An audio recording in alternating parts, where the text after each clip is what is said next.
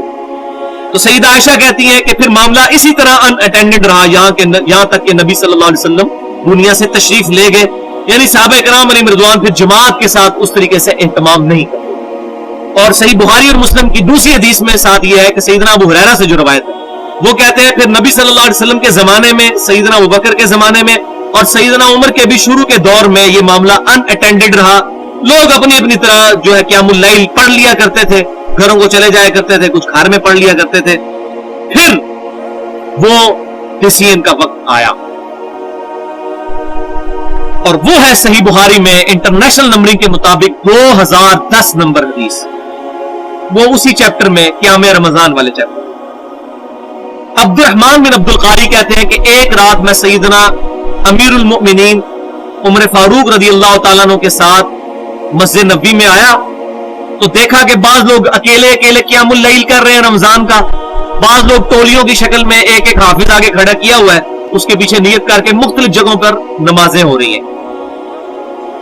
یہ مسجد نبوی تھی جناب، ادھر ہوتی تو لوگ مارنا شروع کر دیتے کہ جناب مسجد ایک جماعت ہو سکتی ہے۔ تو سیدنا عمر فاروق رضی اللہ تعالیٰ عنہ انہوں نے فرمایا کہ کیا ہی اچھا ہو اگر میں ان کو ایک امام کے پیچھے کھڑا کر دوں تاکہ سارے اکٹھے ہو کے نماز پڑھ۔ پھر انہوں نے ابی ابن کعب رضی اللہ تعالیٰ عنہ کو حکم دیا کہ لوگوں کو قیام اللیل رمضان کا کروائے۔ پھر وہی تابعی کہتے ہیں کہ کافی دنوں کے بعد آپ رضی اللہ تعالیٰ عنہ کے ساتھ میں دوبارہ آیا تو دیکھا کہ لوگ قیام اللیل کر رہے تھے اور ایک امام کے پیچھے، تو سیدنا عمر نے فرمایا نعم البدعۃ ھذہ، یہ کتنا اچھا کام ہے جو نیا میں نے شروع کیا۔ یہاں بدعت جو ہے وہ لغت کے معنوں میں ہے اور ایک مردہ سنت کو زندہ کرنے کے معنوں میں، لہٰذا اگر کوئی شخص کسی مردہ سنت کو زندہ کرے اور کہے کہ یہ کتنی اچھی بدعت میں نے شروع کی، تو یہ سیدنا عمر کی سنت ہے۔ سنت پر بدعت کا لفظ بولا جا سکتا ہے مردہ سنت کو زندہ کرنا۔ مثال کے طور پر میں نے پگڑی پہننا شروع کی، مجھے دیکھتے ہی دیکھتے کئی لوگوں نے پگڑی پہننا شروع کی، تو میں کہہ سکتا ہوں نعم البدعۃ ھذہ، یہ کتنی اچھی بدعت ہے، نیا کام لغت کے معنوں میں۔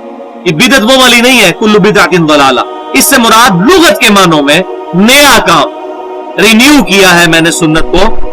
سیدنا عمر نے کہا چونکہ نبی صلی اللہ علیہ وسلم نے بھی تراویح جماعت سے پڑھائی تھی قیام اللیل، تو میں نے بھی ایک امام کے پیچھے ان کو جمع کر کے وہی سنت زندہ کی، جیسے حضور بھی اکیلے امام ہوتے تھے، یہ بھی ایک امام۔ لہذا یہاں سے اس جواز پر فتویٰ مل گیا کہ قیام اللیل پورا مہینہ رمضان المبارک کا ایک امام کے پیچھے مسجد میں ادا کیا جا سکتا ہے، یہ جائز، افضل کی بات نہیں کر رہا میں، جائز ہے، بالکل جائز ہے، کیونکہ سیدنا عمر فاروق رضی اللہ تعالیٰ کے اس ڈیسیژن پر اجماع ہو گیا صحابہ کرام علیہم رضوان کا، اور اجماع پر میری پوری گفتگو ہے اس کی حجیت پہ، مسئلہ نمبر 31 کے نام سے اہل سنت پاک.com پر 50 منٹ کی۔ اور دوسرا وہ حدیث بھی علیکم بسنتی و سنت الخلفاء الراشدین المہدیین، تم پر میری سنت اور میرے خلفاء راشدین کی سنت لازم، اس کے تحت بھی الحمدللہ سیدنا عمر کی اس جاری کردہ جو بات تھی اس پر اجماع ہو گیا الحمدللہ۔ لیکن لیکن لیکن تین لیکن، یہ صرف جائز، کیونکہ اسی حدیث میں آگے ہے جو مولوی چھپا لیتے کہ سیدنا عمر رضی اللہ تعالیٰ نے جب فرمایا نعم البدعۃ ھذہ، صحیح بخاری 2010 نمبر حدیث، پھر آپ رضی اللہ تعالیٰ نے ساتھ ایک بات ارشاد فرمائی کہ یہ لوگ جو پڑھ رہے ہیں اس سے زیادہ بہتر وہ نماز ہے جو لوگ رات کو اٹھ کر آخری پہر میں پڑھتے ہیں۔ اور سیدنا عمر کا اپنا عمل بھی اس پہ تھا، آپ خود تو پیچھے نیت کیے نہیں ہوئے تھے، آپ تو وہاں وزٹ کرنے کے لیے آئے تھے، آپ نے خود تو وہاں نہیں نماز پیچھے پڑھی، اور اس تابعی کو کہا اس سے بہتر عمل یہ ہے کہ رات کے آخری پہر میں سو کے اٹھ کر نماز ادا کی جائے، وہ اس سے بہتر ہے جو کچھ یہ کر رہے ہیں۔ یہ حصہ چھپایا جاتا ہے۔ اب یہ سیدنا عمر کا جو قول ہے ساتھ ہی اس حدیث میں یہ بالکل حضور صلی اللہ علیہ وسلم کے فرمان کا آئینہ دار ہے. اور وہ فرمان الحمدللہ میں نے ڈھونڈ لیا ہے صحیح مسلم میں کہ آپ صلی اللہ علیہ وسلم سے پوچھا گیا کہ بتائیے فرض نماز کے بعد سب سے افضل نماز کون سی ہے؟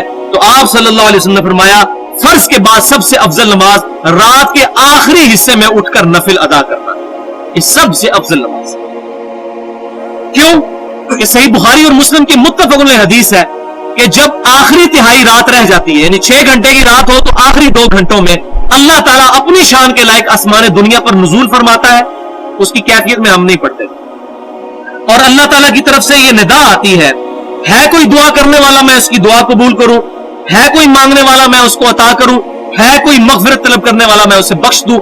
حتیٰ کہ فجر کا وقت شروع ہو جاتا ہے، یہ اللہ کی طرف سے ندا آتی رہتی ہے. اس معاملے میں جو اسماء و صفات کا مسئلہ ہے وہ میں نے مسئلہ نمبر 41 کے نام سے نور من نور اللہ، وحدت الوجود اور علم الکلام کے اوپر ڈیٹیل سے 1 گھنٹے کی گفتگو کی ہے. وہ میں یہاں پر بحث میں نہیں لانا چاہتا. میں بار بار اس لیے بتا رہا ہوں یہ چیزیں، کچھ چیزیں جو ہیں وہ میں سکپ کرتا جا رہا ہوں. تو یہ سیدنا عمر فاروق رضی اللہ تعالیٰ کا فرمان عین ان احادیث کے مطابق ہے اور آپ صلی اللہ علیہ وسلم اور اللہ کی منشا کے مطابق. لہٰذا اب یہاں پر 2 آپشن بنے گے. اب ان کو سمجھ لیں. یہ سب سے اس کا امپورٹنٹ کنکلوژن ہے قیام اللیل. آپشن نمبر 1 یہ ہے کہ رات کو عشاء کے ساتھ ہی قیام اللیل کر لیا جائے، اور اسی میں افضل یہ ہے کہ رات کے آخری پہر میں جماعت کے ساتھ قیام اللیل کیا جائے. جو ہمارے یہاں پر پاکستان کے اندر صرف اہل سنت میں سے اہل حدیث ہیں جنہوں نے الحمدللہ اس سنت کو زندہ رکھا، اور میں اس پہ ان کو اپریشیٹ کرتا ہوں. ہمارے بریلوی اور دیوبندی بھائیوں کو بھی یہ چاہیے کہ اس سنت کو زندہ کریں کہ رات کے آخری حصے میں قیام اللیل کا، تراویح کا، تہجد کا یا وتر، چاروں نام ایک پر بولے جاتے ہیں، اس کا اہتمام کریں رات کے آخری حصے. اور الحمدللہ یہ سنت بھی ہے. سنن نبی داؤد، جامعہ ترمذی، سنن نسائی اور سنن ابن ماجہ میں ہے کہ نبی صلی اللہ علیہ وسلم نے رمضان کے آخری عشرے میں ہمیں 3 دن قیام اللیل کروایا اور رات کے آخری حصے میں کروایا، یہاں تک کہ ہم نے سحری بھی بڑی مشکل سے کی، یعنی بالکل طلوع فجر کے قریب ہم فارغ ہوئے. تو آپ صلی اللہ علیہ وسلم کی بھی سنت ہے کہ جماعت کے ساتھ قیام اللیل کرنا رات کے آخری حصے. یہ تو ہو گیا آپشن نمبر 1. آپشن نمبر 2 جو ہے وہ ہے کڑوی کوئی، اور وہ یہ ہے کہ کوئی شخص خود گھر میں قیام اللیل کا اہتمام کرے رات کے آخری حصے، جماعت کے ساتھ مسجد میں نہ پڑھے. اس میں 3 حدیثیں بہت امپورٹنٹ ہیں. پہلی حدیث صحیح بخاری اور مسلم کی متفق علیہ حدیث ہے زید بن ثابت رضی اللہ تعالیٰ عنہ سے، جو کاتب وحی ہے. وہ کہتے ہیں کہ یہ وہی روایت انہوں نے جب روایت کی نا کہ نبی صلی اللہ علیہ وسلم 3 دن تو صحابہ کرام نے آپ کے پیچھے نماز پڑھی، آپ چوتھے دن باہر نہیں نکلے، باہر صحابہ کا جمگٹا ہو گیا. اس کے بعد زید بن ثابت کہتے ہیں کہ چوتھے دن نبی صلی اللہ علیہ وسلم غضبناک ہو کر نکلے باہر، غصے کی حالت، مغضبن لفظ انہوں نے استعمال کیا، غضب کی حالت. غضب کیوں؟ پوری امت کا خیال تھا. پھر آپ صلی اللہ علیہ وسلم نے حکم فرمایا کہ اپنے گھروں میں جا کر قیام اللیل کرو، کیونکہ انسان کا فرض کے نماز کے علاوہ نفلی نماز گھر میں پڑھنا زیادہ افضل ہے. تو آپ صلی اللہ علیہ وسلم نے تاکید فرمائی کہ جا کے گھر میں جا کر قیام اللیل کرو. دوسری حدیث صحیح مسلم میں ہے کہ نبی صلی اللہ علیہ وسلم نے فرمایا کہ اپنی نفلی نماز کا کچھ حصہ گھروں میں ادا کیا کرو، اس کی برکت سے اللہ تعالیٰ تمہارے گھر میں خیر و برکت فرمائے.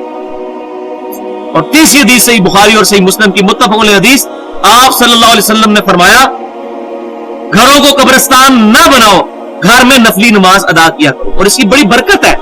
بچے دیکھ کر جو ہے وہ مائل ہوتے ہیں نماز کی طرف.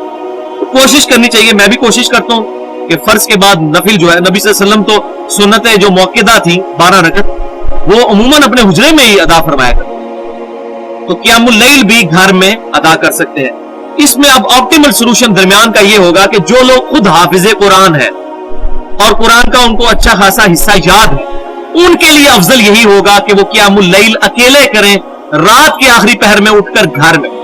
اور جو لوگ قرآن پاک کے حافظ نہیں ہیں، قرآن زیادہ نہیں جانتے، ان کے لیے پھر یہ ہے کہ بہتر یہ ہے قیام اللیل وہ کسی ایسی مسجد میں کریں جہاں پر جماعت سے ہوتا ہو اور آخری پہر میں